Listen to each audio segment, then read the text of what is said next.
నిర్గమాకాండం 25వ అధ్యాయం.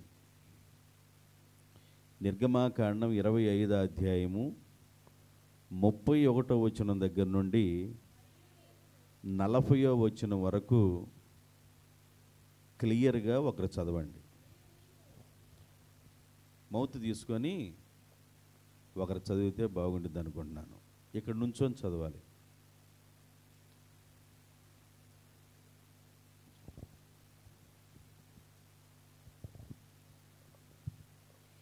మరియు నీవు మేలిమి బంగారుతో దీపవృక్షమును చేయవలను. నక్షీ పనిగా ఈ దీపవృక్షము చేయవలను.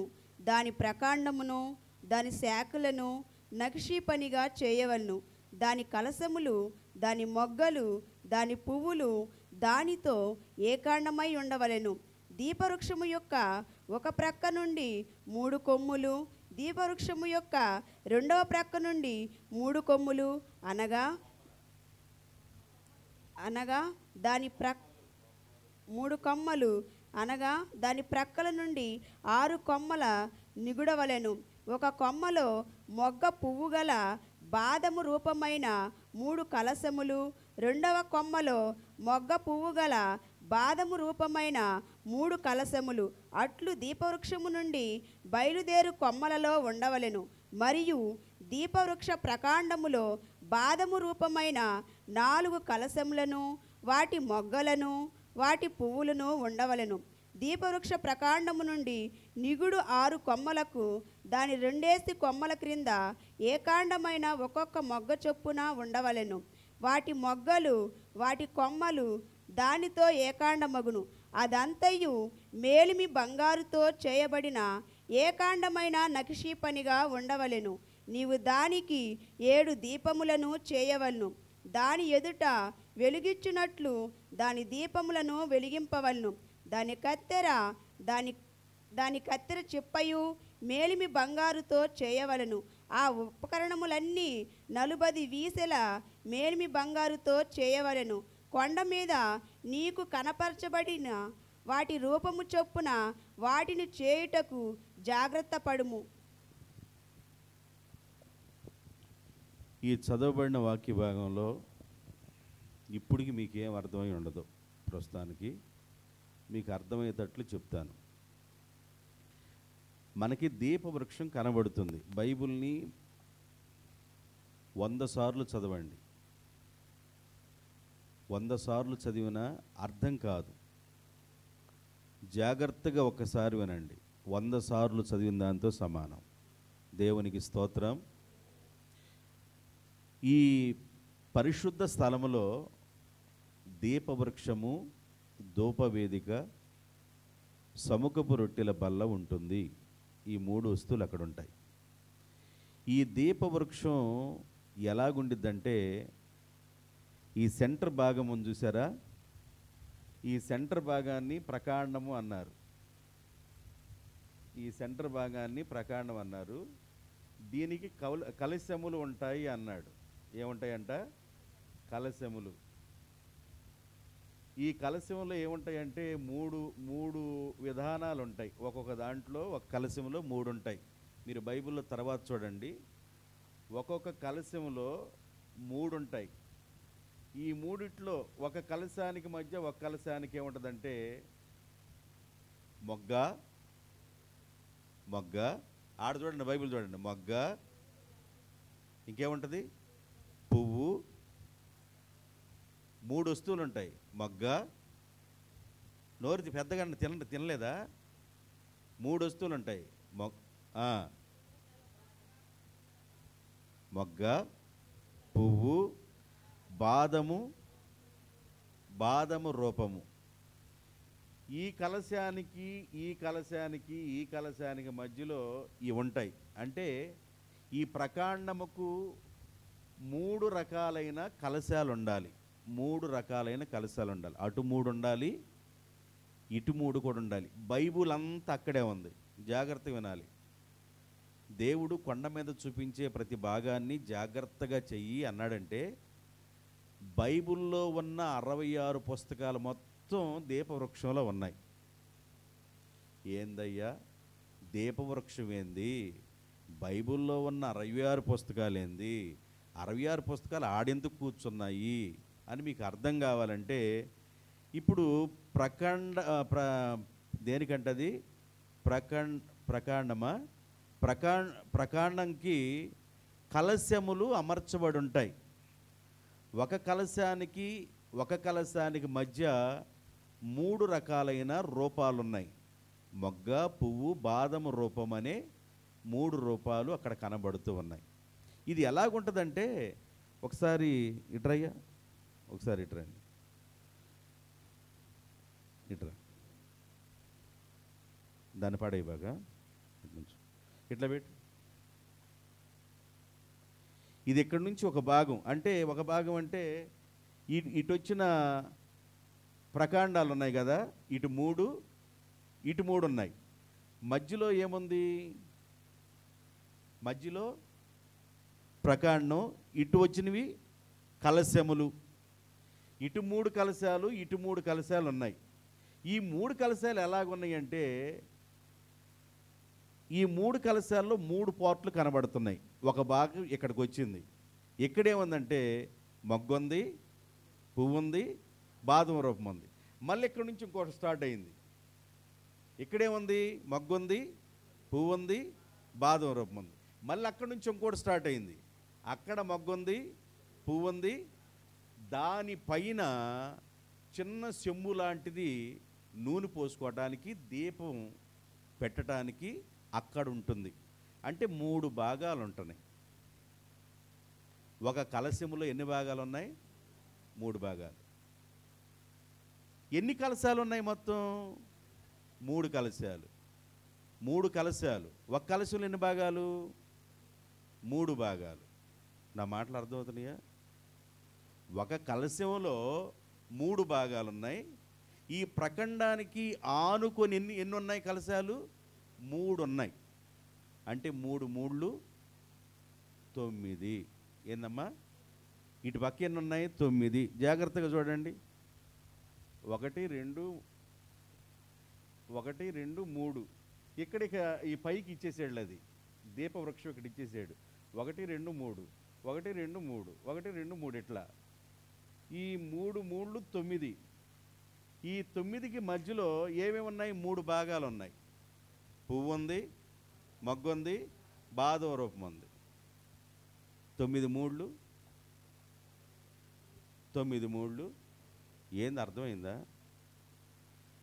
ఈ ప్రఖండానికి ఆనుకొని ఉన్న కొమ్మలు అంటే కలశములు. ఒక్కొక్క కొమ్మకి 3 భాగాలు ఉన్నాయి.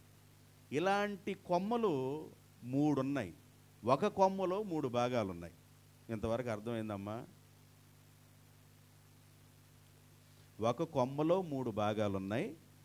ఈ ప్రఖండానికి ఆనుకొనున్న ఈ 3 కలశముల్లో ఒక్కొక్క కలశానికి 3 కొమ్మల్లాగా ఉన్నాయి. ఒక కొమ్మకి మధ్యలో పువ్వు, బాదం రూపం, మొగ్గ ఇవి కనబడుతున్నాయి. అంటే ఎన్ని కనబడుతున్నాయి? 1 2 3. ఒక భాగంలో 3 కనబడుతున్నాయి, రెండో భాగంలో 3 కనబడుతున్నాయి, మూడో భాగంలో 3 కనబడుతున్నాయి. అంటే 3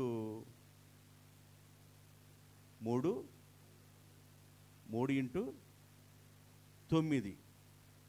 ఒక్కొక్క దాంట్లో ఒక భాగానికి మధ్యలో ఏమున్నాయి అన్నాను? పువ్వు ఉంది, మొగ్గు ఉంది, బాదం రూపం ఉంది. అంటే 9 3 క్రొత్త నిబంధన అన్నాడు. దాన్ని ఏమన్నారు? క్రొత్త నిబంధన. మోషే, ఈ రూపాన్ని చేయటానికి నువ్వు జాగ్రత్త పడాలి. ఇది ఎలాగుండాలంటే నక్షీపనిగా ఉండాలి. నక్షీపని అంటే ఏంది? నక్షీపని అంటే షైనింగ్. బంగారంతో, మేలిమి బంగారంతో దీన్ని చేయాలి, నక్షీపనిగా చేయాలి. అంటే ఎలాగుండాలంటే చూస్తుంటే ఇక ఎక్కడ ఏం కనబడకూడదు, షైనింగ్ అలాగా దగదగ మెరుస్తున్నట్లుగా షైనింగ్ ఉండాల, మృదుత్వంగా ఉండాల, స్మూత్గా ఉండాల. అలాగే ఈ పని చేయి. ఈ ప్రఖండానికి ఈ భాగంలో 3 కొమ్మలు, ఒక్కొక్క కొమ్మలో అంటే 3 కలశములు, ఒక్కొక్క కలశంలో 3 భాగాలు, ఒక్కొక్క భాగానికి 3 రూపాలు. ఒకటి మొగ్గ, పువ్వు, బాదం రూపం. అంటే ఈ భాగంలో 3 3 9, 9 ఇంటూ 3 27. క్రొత్త నిబంధనలు ఎన్ని పుస్తకాలు ఉన్నాయి? 27. అంటే నేను ఎందుకు చూపిస్తున్నానంటే ఈ భాగాన్ని మీరు జాగ్రత్తగా మరలా దీపవృక్షం అంటే ఏందో 3 3 9 అన్నాడు, ఎట్టగన్నాడు అని మళ్ళీ ఇంటికి వెళ్ళిన తర్వాత ఎత్తుక్కోబాకండి. ఈ కలశానికి 3 భాగాలు ఉన్నాయి, రెండో కలశంలో 3 భాగాలు ఉన్నాయి, మూడో కలశంలో 3 భాగాలు ఉన్నాయి. ఇది ప్రఖండము. ఈ ప్రఖండానికి 3 కలశములు ఉన్నాయి. ఈ 3 కలశాల్లో ఒక్కొక్క కలశానికి 3 భాగాలు ఉన్నాయి. 3 ఇంటూ 3 ఈజ్ ఈక్వల్ 3 3 9. 9 ఇంటూ 3 ఒక్కో దానికి ఎన్ని ఉన్నాయి? 3 ఉన్నాయి. 9 3 27. క్రొత్త నిబంధన భాగం ఒక ప్రక్కన ఉంది. ఇటు కూడా ఎన్ని ఉన్నాయి? అప్పుడు సేమ్ 27. ఈ మధ్యలో ఉన్నాయే, ఈ మధ్యలో ఉన్నదానికి 4 భాగాలు వస్తాయి. 1 2 3 4 భాగాలు వస్తాయి. దీపవృక్షానికి మధ్యలో ఉన్నదానికి 4 భాగాలు వస్తాయి. ఈ 4 భాగాల్లో కూడా మొగ్గ ఉంటుంది, పువ్వు ఉంటుంది, బాదం రూపం కూడా ఉంటుంది. 3 4 12, ఇటు ఒక 27. 12 27 ఎంత? 12 27 ఎంత? 12 27. 39 ప్లస్ 27 66 పుస్తకాలు. ఎంతవరకు క్లియర్గా అర్థం చాలు. ఈ దీపవృక్షం 66 పుస్తకాల కలిగిన సముదాయము. బైబిల్ మొత్తం 66 పుస్తకాలు. ఆది కాండము నుండి ప్రకటన గ్రంథం వరకు 66 పుస్తకాల సముదాయం. ఈ దీపవృక్షం పైన ఎప్పుడూ ఆ దీపాలు వెలుగుతూనే ఉండాలి. అంటే వాక్యం అంటే ఏంటంటే దీపము. నీ వాక్యము నా పాదములకు. వాక్యం అనేది ఎప్పుడు వెలుగుతూనే ఉండాలి. దీపం ఆరిపోతే పరిశుద్ధమైన స్థలంలో చీకటి వచ్చింది. దీపం పరిశుద్ధమైన స్థలంలో ఉంది. పరిశుద్ధమైన స్థలానికి ముందు వెనక డేరాలు కప్పి ఉంటాయి, లోపల భాగంలో ఉండిద్ది. ఈ దీపంగా ఆరిపోయిందంటే పరిశుద్ధ స్థలంలో చీకటి వచ్చింది. కనుక దీపాలు వెలుగుతూనే ఉండాలి 24 గంటలు. బలిపీఠం దగ్గర, బయట ఆవరణంలో ఉన్న బలిపీఠం దగ్గర మంటలు 24 గంటలు మండుతూనే ఉండాలి. ఈ బలిపీఠం దగ్గర మంట మండుతూ ఉండాలి, కట్టెలు వేస్తూ ఉండాలి. ఆ కట్టెలు కాలిపోతూ నుసైపోతూ ఉంటాయి, మళ్ళీ కట్టెలు వేస్తూ ఉండాలి. ఇలాగ బలిపీఠం దగ్గర జ్వాల ఎప్పుడు మండుతూ ఉండాలి ఆవరణములో ఉన్న బలిపీఠం మీద. లోపలికి వెళ్ళిన తర్వాత దేవాలయంలో పరిశుద్ధమైన స్థలములో వెలుగు ఎప్పుడు ఉండటానికి ఈ దీపవృక్షం ఎప్పుడు మండుతూనే ఉండాలి, వెలుగుతూనే ఉండాలి. దీపం వెలుగుతూ ఉంది, జాగ్రత్తగా వినాలి. కిరసనాల బుడ్లు ద్వారా పెట్టుకున్నాం కదా 30-40 సంవత్సరాల క్రితం. కరెంటులు రానప్పుడు కిరసనాల బుడ్లు పెట్టుకున్నాం, దీపం పెట్టుకున్నాం. దీపం పెట్టుకున్న తర్వాత దీపం బాగా కాంతి వస్తూ ఉండాలంటే ఏం చేయాలి? కిరసనాలు అయిపోకుండా ఉంటే దీపం కాంతి వచ్చిద్దా? చెప్పాలి మీరు. నూనె అంటే కిరోసిన్ అంటే నూనె అయిపోకుండా ఉంటే దీపం కాంతి వచ్చిద్దా? ఒత్తి ఎక్కువ పెట్టాము, కిరసనాలు పోసాం, బాగా కాంతి వస్తుంది. గంట తర్వాత ఒత్తి ఏమైంది? దాన్ని కత్తిరి తీసుకొని కట్ చేయాలా? నుసిని ఏం చేయాలి? మనకు పట్టే నుసిని పాస్టర్ గారు ఏం చేస్తారంటే కత్తిరి తీసుకొని కట్ చేస్తుంటాడు.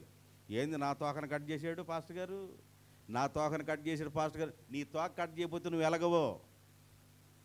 నీ తోకలు కట్ చేయడానికి దేవుడు పాస్టర్ని పెడతాడు.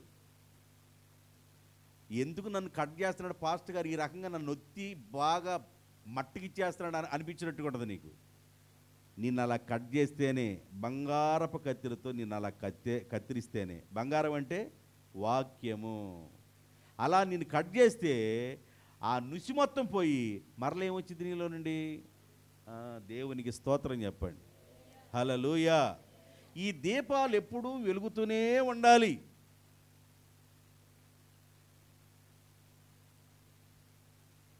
ఎన్ని వీసుల బంగారంతో చేయాలంట? 40 వీసుల బంగారంతో చేయాలి. ఆది కాండం నుండి ప్రకటన గ్రంథం వరకు 40 మంది భక్తులు ఈ లేఖనాన్ని రాశారు. ఆది కాండం నుండి ప్రకటన గ్రంథం వరకు 40 మంది భక్తులు ఈ బైబిల్ గ్రంథాన్ని రాశారు. నా మాటలు అర్థమైనయా? ఎవరెవరు రాశారయ్యా అంటారేమో. ఆది కాండము, నిర్గమాకాండం, లేవీకాండం, సంఖ్యాకాండం, ద్వితీయోపదేశకాండం 5 కాండాలను కలిసి ఒక ఆయన రాశాడు.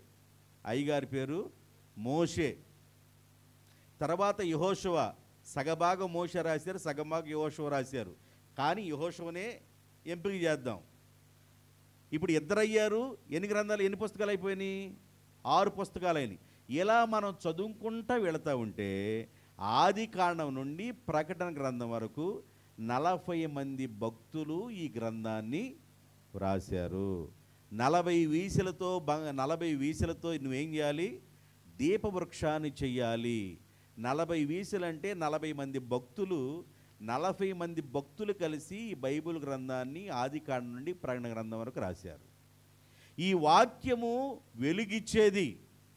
ఇది ఎప్పుడు వెలుగుతూనే ఉండాలి. ఈ వాక్యము నీలో ఎప్పుడు వెలుగుతూనే ఉండాలి. వాక్యమే వెలుగు. నీ దీపం వెలుగుమయముగా ఉండాలి. నీ ఇల్లు వెలుగుమయముగా ఉండాలి. నీ ఇల్లు చీకటి కాకూడదు. నీ ఇంటిలో నువ్వు ఒక దీపం ఇచ్చే వ్యక్తివై ఉండాలి. ఆడగూతురంట ఇంటికి ఇల్లాలు ఒక దీపం లాంటిది. నీ ఇంటిని బాగు చేసుకోవాలన్నా నీవే, నీ ఇంటిని చేతులారా చెడగొట్టుకోవాలన్నా నీవే. నీ ఇంటిని నీవు వెలిగించుకోవాలి. ఆడగూతురు ఇంటికి దీపంలాగా ఉండాలి. అంటే మగోళ్ళండి అంటే వాళ్ళు కూడా వెలగాలి. దేవుని పిల్లలుగా నీ ఇంటిలో నువ్వు వెలుగుతూ ఉంటే నీ ఇల్లు ఎప్పుడు వెలుగుమయముగానే ఉండిద్దని చీకటి ప్రవేశించదు. చీకటిని ప్రాలదోలే అభిషేకం నీ దీపం ద్వారా రావాలి. అర్థమైందండి? దీపవృక్షాన్ని దేవుడు ఎందుకు ఉంచాడు అక్కడంటే పరిశుద్ధ స్థలం అంతా కాంతి ఉండాలి. అంటే నేను సింపుల్గా చెప్పాను. మీరు 31వ వచనం దగ్గర నుండి 40వ వచనం వరకు చదువుకుంటూ వెళ్తే ఆ దీపవృక్షానికి ప్రకాండం ఉండవలెను, దానికి 3 కొమ్మలు ఉండవలెను, అటు 3 కొమ్మలు ఇటు 3 కొమ్మలు ఉండవలెను, దాన్ని కలశములు అంటారు. ఆ దానికి దీనికి మధ్య 3 రూపాలు ఉండాలి, మొగ్గ, పువ్వు, బాదం రూపం. ఇలా చదువుకుంటూ వెళ్ళిపోతే లేఖనం అంతా కుడితిగా అనిపించినట్లుగా ఉండిద్ది, అర్థం కాదు. దాన్ని విడమరిచి చెప్పేటప్పుడు నీకు అర్థమైపోద్ది. ఒక ప్రక్కన క్రొత్త నిబంధన కనబడుతుంది. మధ్యలో ఉన్న ప్రకాండం దగ్గర నుండి ఈ ప్రక్కనున్న 3 కలశాలు 3 కొమ్మల్లో నుండి చూస్తే 39 పుస్తకాలు ప్లస్ 27 పుస్తకాలు కలిసి 66 పుస్తకాలు దీపవృక్షంలో కనబడుతూ ఉన్నాయి. Simple way. ఎంతవరకు అర్థమైందా? సరే, ఈ దీపవృక్షంలో 7 దీపాలే ఎందుకు ఉండాలి? దీపవృక్షంలో ఇటు 3 మధ్యలో 1. ఈ 7 దీపాలే ఎందుకు వెలుగుతూ ఉండాలి దీపవృక్షంలో అంటే దేవుని 7 ఆత్మలు ఉన్నవి గనుక దీపవృక్షము అలాగ దేవుని 7 ఆత్మలతో పోల్చబడింది. యెషయా గ్రంథం, కూర్చోమ్మా, యెషయా గ్రంథం 11వ అధ్యాయం 2వ వచనం. యెహోవా ఆత్మ,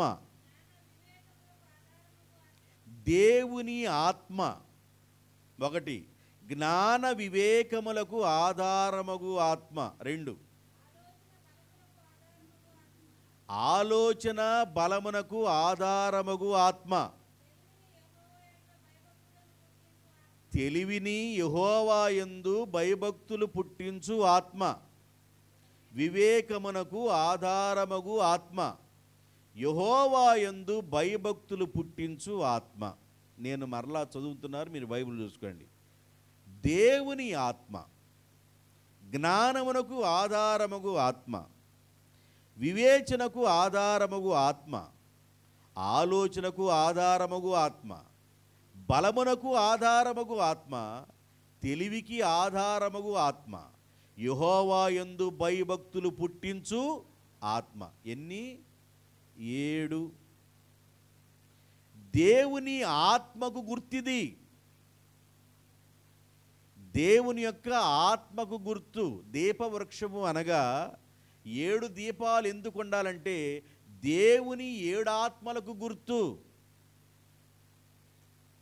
7 ఆత్మతో నన్ను నింపయ్యా, 7 అంతలాత్మతో నన్ను నింపయ్యా, 7 అంతలాత్మతో నింపయ్యా అని ప్రార్థన చేస్తారు. ఏలియా దగ్గర ఎలీషా ఎన్నంత ఆత్మతో నింపబడ్డాడంట? 2 అంతల ఆత్మతో నింపబడ్డాడు. కొంతమంది ప్రార్థన చేసేటప్పుడు 7 అంతల ఆత్మతో మమ్మల్ని నింపునైనా, 7 అంతల ఆత్మతో మమ్మల్ని నింపంటే దాని అర్థమేందో తెలుసండి? దేవుని ఆత్మ 7 అంతల ఆత్మ అంటే వివేచనిచ్చే ఆత్మ, జ్ఞానమునిచ్చే ఆత్మ, ఆలోచనిచ్చే ఆత్మ, బలమునిచ్చే ఆత్మ, తెలివినిచ్చే ఆత్మ, భయభక్తులు పుట్టించే ఆత్మ. భయభక్తులను పుట్టించే ఆత్మ దేవుని ఆత్మ. కాబట్టి 7 అంతల ఆత్మతో నింపాయి అంటే దాని అర్థం ఏంటంటే నాకు వివేచన దయచేనాయనా, నా జ్ఞానం దయచేనాయనా, నాకు తెలివి దయచేనాయనా, నీ యందు భయభక్తులు కలిగి పెరగటం నేర్పించు నాయనా అని ప్రార్థన చేసుకుంటే దాని అర్థం అది. 7 అంతల ఆత్మతో నింపునాయనా, 7 అంతల ఆత్మతో నన్ను నింపునాయనా అంటే దాని అర్థం ఏందయ్యా అంటే తెలివి ప్రభువా, జ్ఞానం ఈ ప్రభువా, మరి వివేచని ప్రభువా, భయభక్తులు నేర్పించునాయనా, బలముని అయ్యా, ఇది నీ ఆత్మకే సాధ్యమయ్యా అని ప్రార్థన చేయటం. దాని అర్థం 7 అంతల ఆత్మతో నింపయ్యా అంటే 7 అంతల ఆత్మ అంటే ఇది దాని అర్థం. అంటే దేవుని దగ్గరికి వచ్చిన తర్వాత అమాయక చక్రవర్తులుగా ఉండకూడదు. ఎంత తెలివిలేనో, ఎంత చదువులేనోళ్ళైనా, విద్య లేని పామరులైనా, ఏ నుండి జెడ్ వరకు నీ కుదరకపోయినా చదవటం, ఏ నుండి జెడ్ వరకు లైన్గా రాయటం కుదరకపోయినా, 1 నుండి 100 వరకు నువ్వు రాయటం కుదరకపోయినా, 1 నుండి మధ్యలో ఎత్తేసి 100 దాకా నువ్వు చదువుతూ ఉన్నా, దేవుని యందు భయభక్తులు కలిగిన ఆత్మ నీ దగ్గరుంటే అది బలమునిస్తుంది. దేవునికి స్తోత్రం, హల్లెలూయా. ఏమిచ్చిద్దంట? ఆ రోజుల్లో జ్ఞానం కలిగిన గొప్పవాళ్ళందరూ ఏమన్నారంటే పేతురు యొక్క బోధన చూసి, విద్య లేని పామరునికి ఎంత పాండిత్యం ఎక్కడి నుండి వచ్చింది? ఈయన పేతురేనా మాట్లాడేది? ఈయన వల్ల వేసుకుంటా బ్రతికేవాడు కదా, లేచిన దగ్గర నుంచి ధోని మీదకి వెళ్ళేవాడు కదా, ఆయన జీవనోపాధి మొత్తం సముద్రపు వేటే కదా. ఎంత జ్ఞానంగా ఎలా మాట్లాడగలుగుతున్నాడు? ఎంత ధైర్యంగా ఎలా మాట్లాడగలుగుతున్నాడు? పిరిగితనం లేకుండా ఎలా మాట్లాడగలుగుతున్నాడు? ఎంత బలముగా ఎలా మాట్లాడగలుగుతున్నాడు? ఎంత వివేకం కలిగి ఎలా మాట్లాడగలుగుతున్నాడు? జ్ఞానులు కూడా మధ్యపోయే జ్ఞానం వీడికి ఎక్కడి నుండి వచ్చిందంటే దేవుని ఆత్మ. ఏ ఆత్మ అంటది? దేవుని ఆత్మకు సాధ్యం.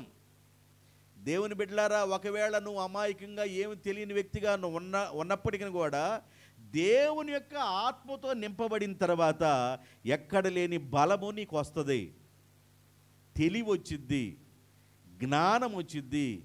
మనం ఎలా ఉండాలి, ఎలా ప్రవర్తించాలి, సంఘంలో ఎలా ఉండాలి, దేవుని కోసం ఎలా ఎదగాలి, మన కుటుంబాన్ని ఎలా కట్టుకోవాలి, బిడ్డల్ని ఎలా నడిపించుకోవాలి, ఏ మాటలు చెప్పాలి, ఏ మాట చెబితే వింటాడు.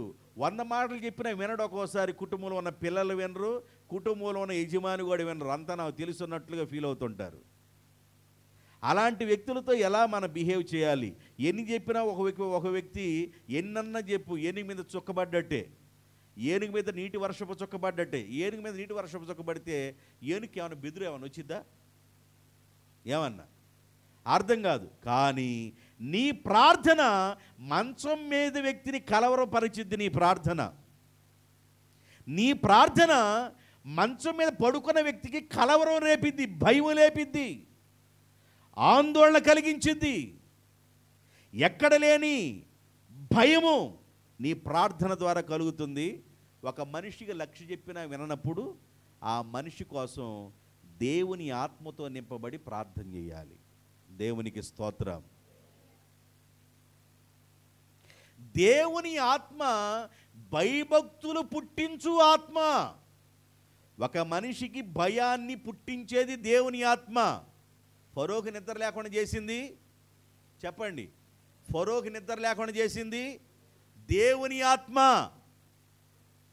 ఐగుప్తి దేశాన్ని పరిపాలన చేసే మహాచక్రవర్తి ఫరో నిద్ర లేకుండా చేసింది దేవుని ఆత్మ.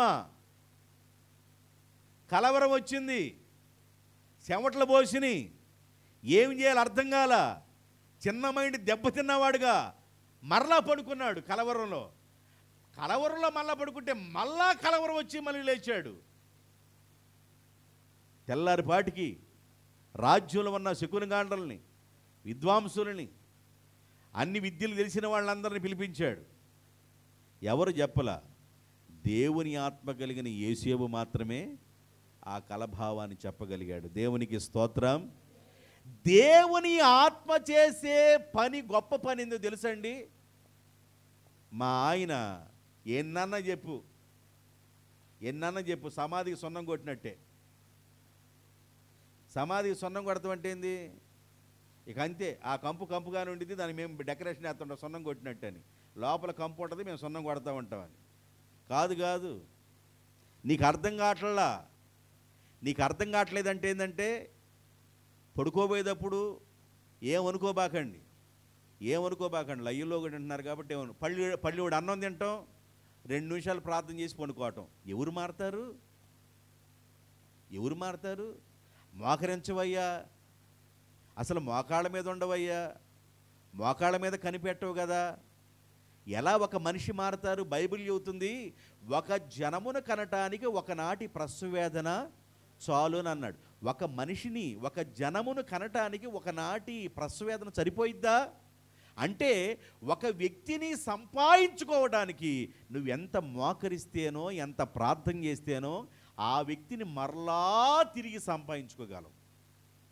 అందువల్ల ఏం చేయాలంటే, ప్రార్థనలో శక్తి ఉంది. దేవునికి స్తోత్రం. ఏం చేయాలి? ప్రార్థనలో శక్తి ఉంది. ప్రార్థన చేయలేని పనులు ఏమి లేవు.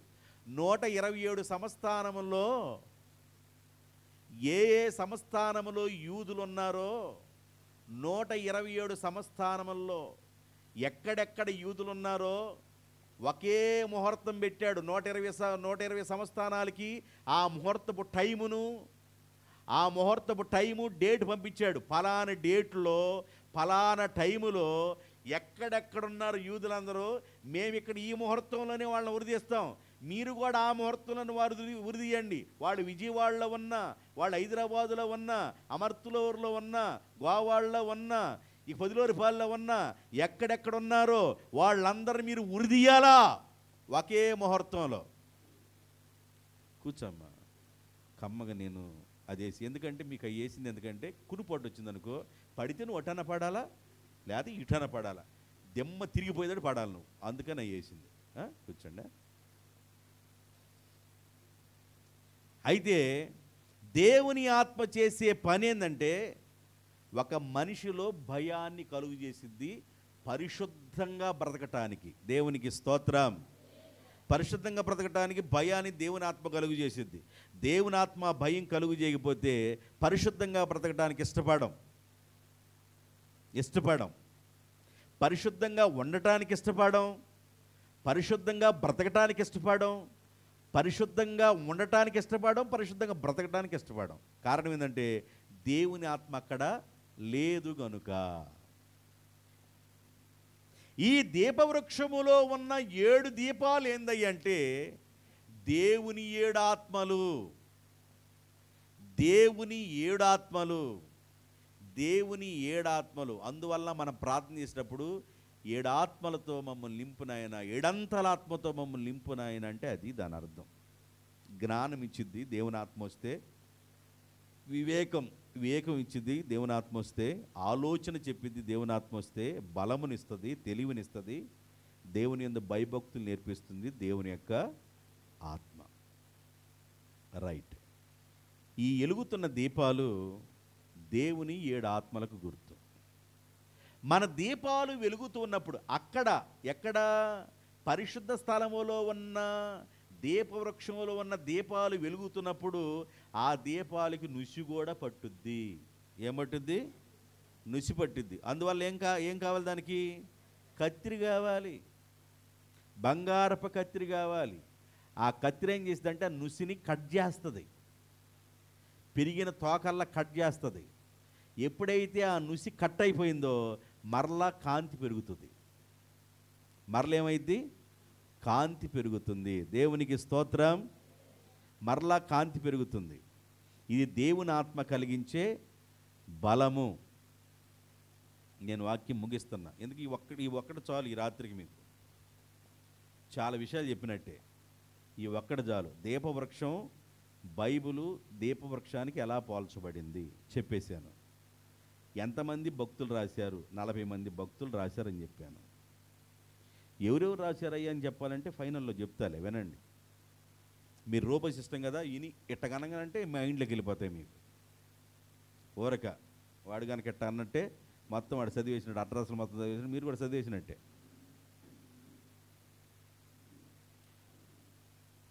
ఎలిగితోలు తీసుకొచ్చి ఎన్నాలన్న అతకండి. సింహాసనం మీద కూర్చోబెట్టినా కాదు నాయన మాకు అవసరమేమి,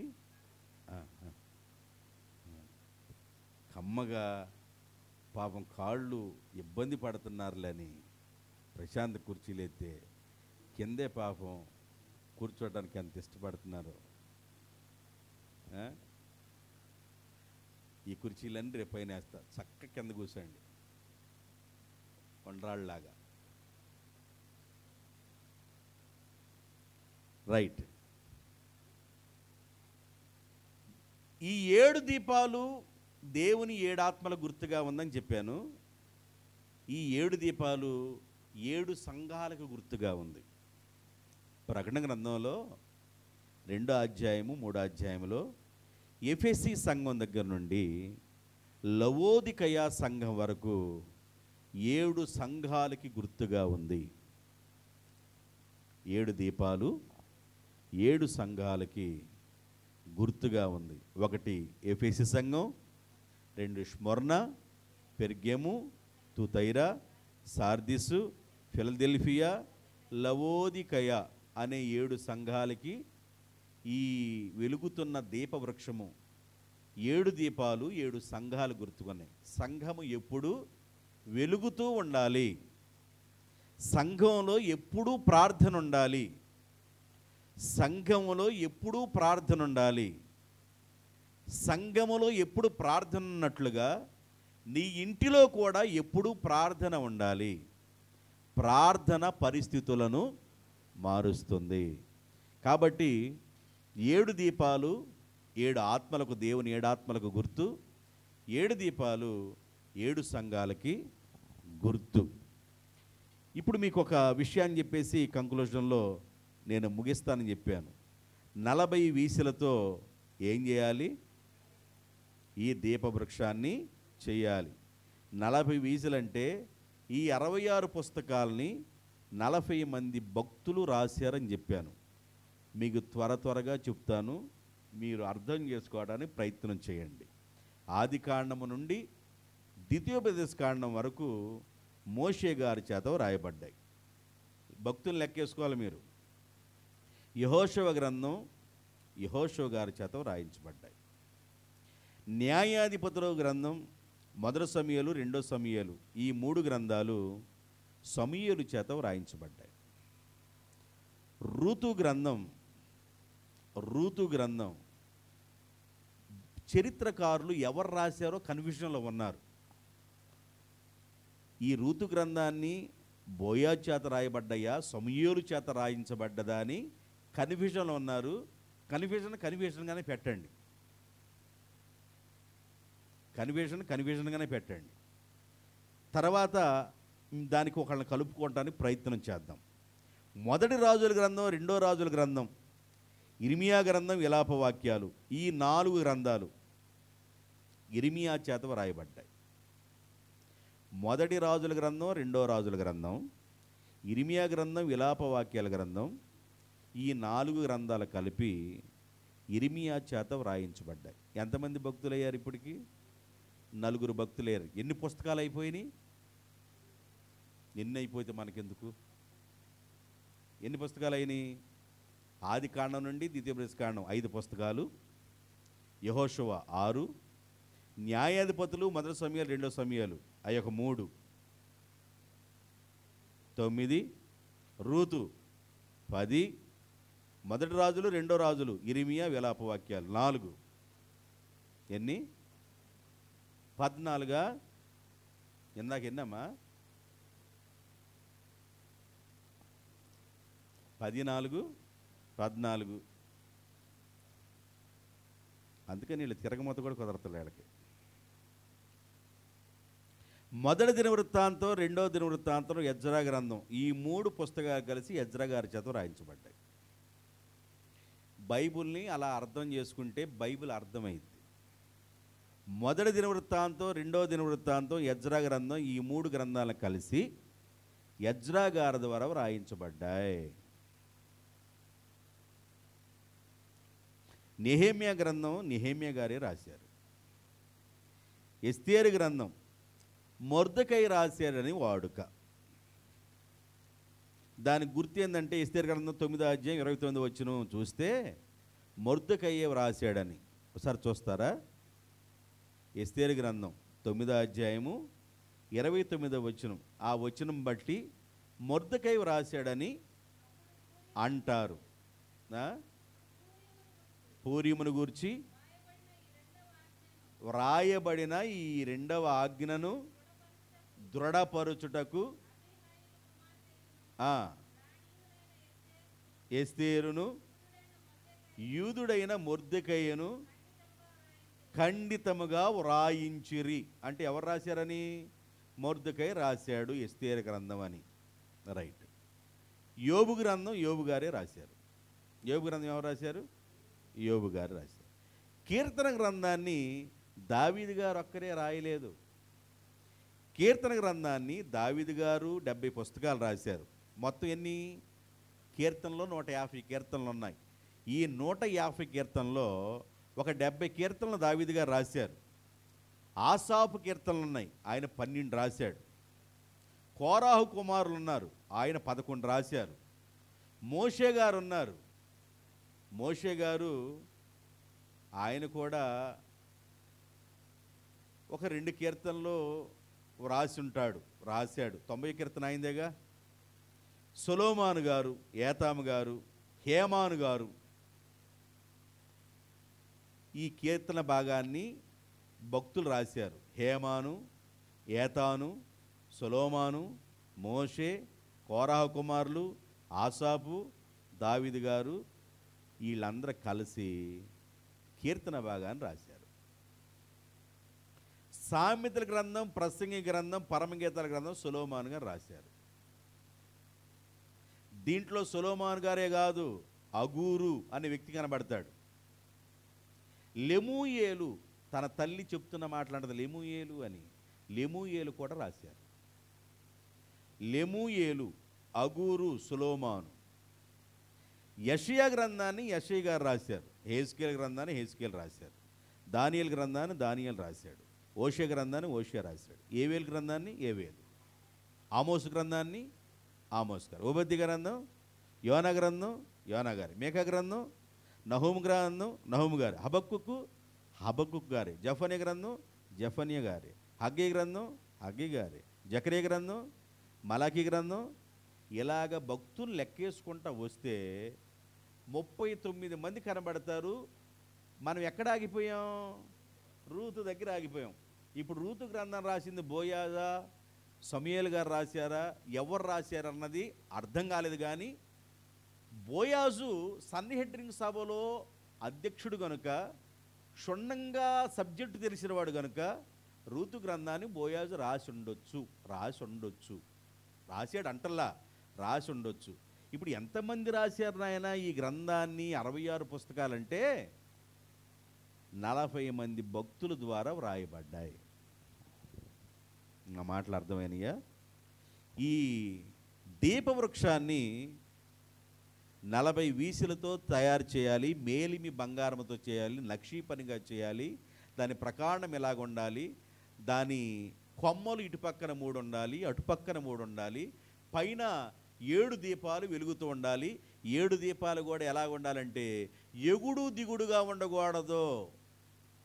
చివరి దీపం ఎలాగుందో ఇటు చివరి దీపం కూడా సమాంతరంగా ఉండాలి. ఎగుడు లేకుండా, తక్కువ ఎక్కువ లేకుండా సమతుల్యముగా దీపాలు వెలుగుతూ ఉండాలి. అలా నువ్వు చెయ్యాలి మోషే. కొండ మీద నేను చూపించిన ఈ పనిని నువ్వు చేయటానికి జాగ్రత్త పడము అన్నాడు. నేను దీపవృక్షం గురించి కొన్ని విషయాలు మీకు తెలియజేశాను.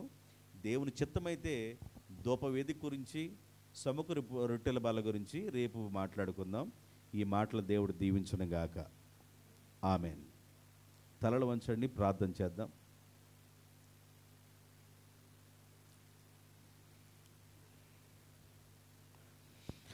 సంఘముల మధ్య 7 ఆత్మలు కలిగిన వాడు సంచరించు సంగతులు ఏమనగా, తండ్రి,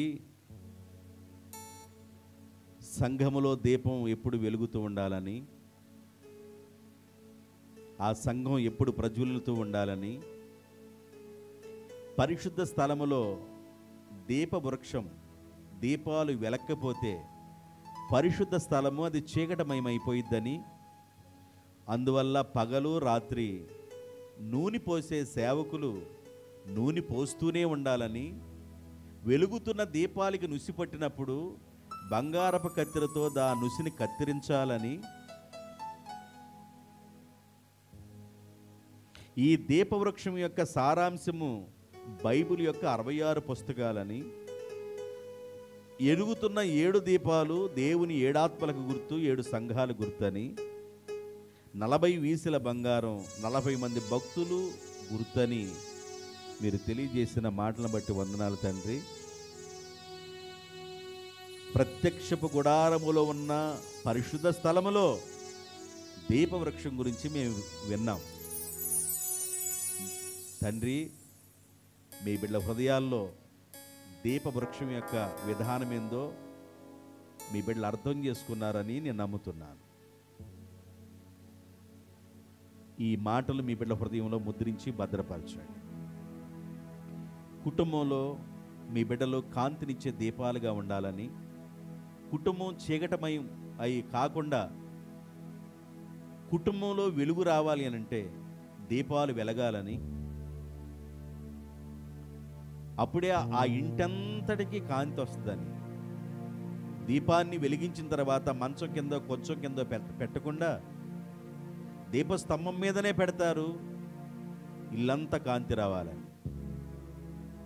క్రీస్తు యేసులోనికి బాప్తిజం పొందిన మేము, క్రీస్తును ధరించుకున్నామని చెప్పుకున్న మేము, మా కుటుంబంలోనూ మా వ్యక్తిగత జీవితాల్లో ఈ దీపం వెలుగుతూ ఉండాలని, కాంతినిచ్చే దీపంగా ఉండాలని తెలియజేశారు. విత్తబడిన సువార్తకి నీరుగట్టి ఫలింప చేయమని, మీ బిడ్డలందరినీ ఆశీర్వదించమని యేసయ్య నామంలో ప్రార్థన చేయుచున్నాను తండ్రి. ఆమెన్.